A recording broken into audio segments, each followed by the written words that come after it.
بسم اللہ الرحمن الرحیم۔ السلام علیکم ناظرین، نیو ڈیجیٹل میں خوش آمدید۔ میں عاصم ارشاد ہوں۔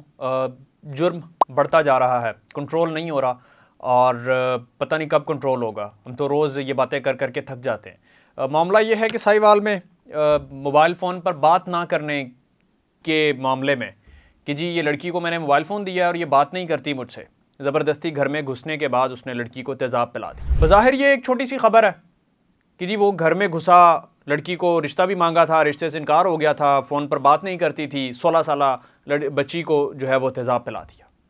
یہ کتنی بدبختی ہے ہماری کہ ہم کس معاشرے میں رہتے ہیں۔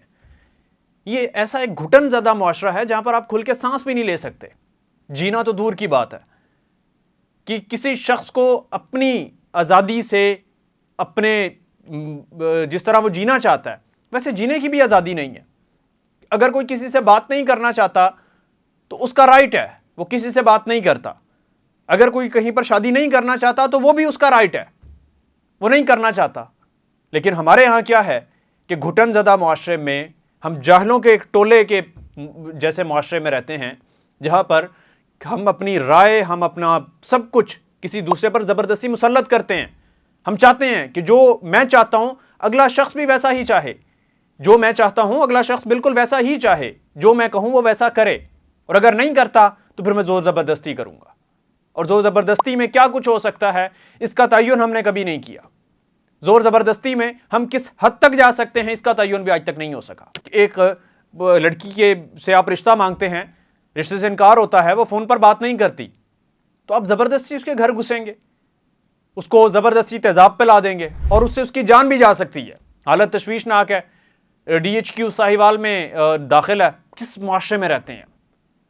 مجھے بڑی تکلیف ہوتی ہے کہ جب ہم یہ بتاتے ہیں کہ جی ہمارے معاشرے میں ہمارے اپنے لوگوں کے درمیان یہ سب کچھ ہو رہا ہے اور یہ ملزمان، یہ لوگ، یہ درندے دن دناتے پھرتے ہیں۔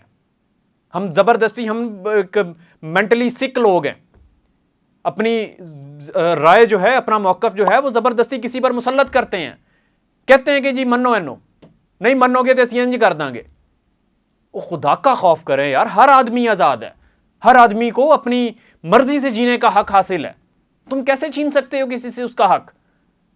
کیا یہ کوئی جانوروں کا کوئی جنگل راج ہے، کوئی جانوروں کا معاشرہ ہے؟ جانور بستے ہیں یہاں پر کہ جہاں پر جہاں جیسے جس کا دل چاہے گا وہ ویسا کرے گا۔ کیوں کرے گا؟ کیونکہ ہم پاگل لوگ ہیں۔ ہم چاہتے ہیں کہ ہر شخص ہماری مرضی کے مطابق جیے۔ اس سے کیا ہو سکتا ہے، کیا نہیں ہو سکتا، اس کی زندگی پر کیا اثرات پڑیں گے، ہمیں اس سے کوئی غرض نہیں ہے۔ ہم صرف یہ چاہتے ہیں کہ وہ ہماری مرضی کے مطابق جیے، اور اگر نہیں جیے گا تو پھر ہم زور زبردستی کریں گے۔ زور زبردستی میں ہم تیزاب پلانے سے بھی گریز نہیں کریں گے۔ یار کچھ خدا کا خوف کر لیں، لوگوں کو جینے دیں۔ یہ چند لوگ جینا چاہتے ہیں، اپنی مرضی سے جینا چاہتے ہیں، ان کو جینے دیں۔ کیا کریں گے آپ اگر کوئی اپنی مرضی سے آپ کو اپنی مرضی رکھنا چاہتا ہے، اپنی مرضی سے جینا چاہتا ہے، تو کیا تکلیف کیا ہے آپ کو؟ ٹھیک ہے، اس کا رائٹ ہے، اس نے شادی سے انکار کیا، اس کا یہ بھی رائٹ ہے کہ وہ فون پر بات نہیں کرتی آپ سے۔ اس کا یہ مطلب تو نہیں ہے کہ آپ گھر میں زبردستی گھسنے کے بعد آپ تیزاب پلا دیں اور اس سے اس کی حالت تشویشناک ہو جائے۔ خیر بہرحال ملزم گرفتار ہو گیا ہوا ہے اور اب دیکھنا یہ ہے کہ اس کو سزا کیا ملتی ہے، کیا ہوتا ہے۔ لیکن یہ بڑا افسوسناک ہے کہ جی ہم زبردستی، جبر پر، زور و زبردستی کے ساتھ اپنی رائے، اپنا موقف، اپنی بات کسی پر زبردستی مسلط کرتے ہیں۔ یہ اخلاقی طور پر ایک ذہنی مفلوج، جو ذہنی پاگل لوگ ہوتے ہیں، یہ ان کا طریقہ کار ہوتا ہے۔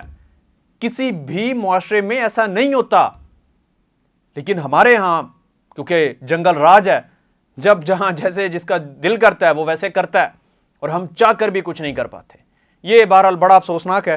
تو اب ملزم گرفتار ہو گیا، اب دیکھنا یہ ہے کہ اس کو سزا کیا ملتی ہے، اس کے ساتھ ہوتا کیا ہے۔ ہماری تو دعا ہے، بلکہ امید کرتے ہیں کہ ایسے لوگوں کو عبرتناک سزا دی جائے، عبرت کا نشان بنایا جائے۔ تو بہرحال دعا ہی کر سکتے ہیں۔ مجھے بھی امید ہے کہ انشاءاللہ بہتری آئے گی پاکستان میں۔ تب تک کے لیے اتنی، اپنا بہت سارا خیال رکھیں۔ مجھے دیجیے گا اجازت، اللہ نے کے پاس۔